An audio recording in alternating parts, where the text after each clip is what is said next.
आज अंतर्राष्ट्रीय बेटी दिवस की आप सभी को हार्दिक बधाई और शुभकामनाएं। आज इस अवसर पर कुछ बातें आप सबसे साझा करना चाहता हूं, चिंता व्यक्त करना चाहता हूं और अपील भी करना चाहता हूं। जैसे कि हम देख रहे हैं कि बेटियों के लिए बड़ी बड़ी मुहिम, बहुत सारी योजनाएं चलाई जा रही हैं, जिनमें से एक बहुत पॉपुलर रही है बेटी बचाओ बेटी पढ़ाओ। लेकिन बावजूद इसके एनसीआरबी का आंकड़ा आप उठा के देखिए तो महिलाओं के विरुद्ध अपराध बढ़ने के अलावा घटे घटे नहीं। एक चिंता का विषय ये है जिस पर सरकार का ध्यान आकृष्ट कराना चाहता हूं।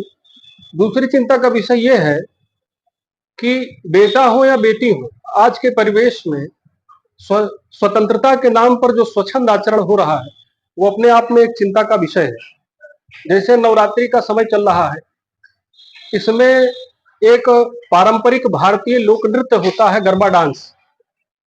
गरबा डांस जगह जगह पर आयोजित किए जाते हैं देश भर में, और उसमें हम देखते हैं कि कैसे विसंगतियां निकल के सामने आती हैं, क्या क्या समस्याएं आती हैं। कुछ मैं यहाँ पे न्यूज़पेपर से कुछ सुर्खियां हैं, हेडलाइंस है जो मैं आपको बताना चाहता हूं। जैसे लखीमपुर में ये बताना पड़ा कि वहां जो गरबा आयोजित हुआ रात में, उसमें अश्लीलता का आरोप लग रहा है। कहीं पर गरबा फेस्टिवल्स आयोजित हो रहे हैं तो वहां पर मुस्लिमों की एंट्री हो जा रही है, जो सांप्रदायिक दंगे का रूप ले रहा है।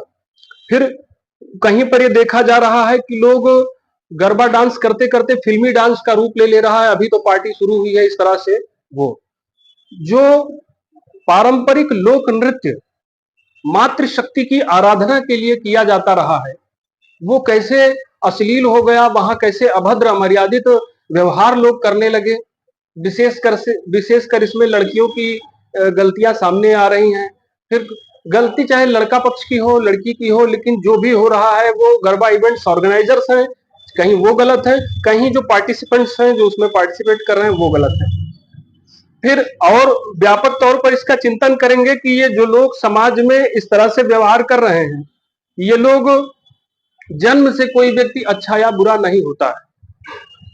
शिक्षा, संस्कार, परिवेश और आसपास का वातावरण उस व्यक्ति के व्यक्तित्व निर्माण में अपनी भूमिका अदा करता है। अगर आज आपके बेटा या बेटी का ऐसा आचरण है जो आपत्तिजनक है, बल्कि कहीं कहीं हमने देखा कि गरबा फेस्टिवल्स में पुलिस ने गाइडलाइन जारी की कि इंडिसेंट क्लॉथिंग पर रोक लगाने के लिए उनको गाइडलाइन जारी करना पड़ा कि आप लोग अभद्र, अशिष्ट इस तरह के पहनावे मत पहनिए गरबा नृत्य में। तो और दूसरा ये भी देखने को मिलता है कि दुर्गा पूजा जगह जगह पर पंडाल लगे हुए हैं, मूर्तियां स्थापित की गई हैं। जब मूर्तियों को लाया जाता है तो आगे आगे डीजे चलता है, खूब तेजी से, खूब मतलब साउंड तेजी से बजाते हुए, सब लोग का कान फाड़ते हुए डीजे आगे चल रहा है।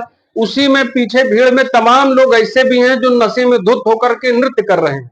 अगर इस तरह से आपको मातृशक्ति की वंदना करनी है तो ऐसा करना आप बिल्कुल छोड़ दीजिए, आपकी वहां कोई आवश्यकता नहीं है। ये बहुत पवित्र समय होता है और ये आध्यात्मिक चिंतन का समय होता है, मातृशक्ति की वंदना का और उसके प्रति अपनी कृतज्ञता जाहिर करने का समय होता है। ऐसा फूहड़ आचरण करने की आपके लिए कोई आवश्यकता नहीं है। हमारी सरकार से, प्रशासन से अपील है, जो लोग इस तरह से व्यवहार करते हैं उनके खिलाफ सख्त कार्रवाई की जाए, क्योंकि धर्म में किसी प्रकार की विकृति हम लोग बर्दाश्त नहीं करेंगे। और चूंकि आज बेटी दिवस है तो मैं बेटी दिवस पर विशेषकर बेटियों को यह संदेश देना चाहूंगा कि आप समाज की रोशनी है।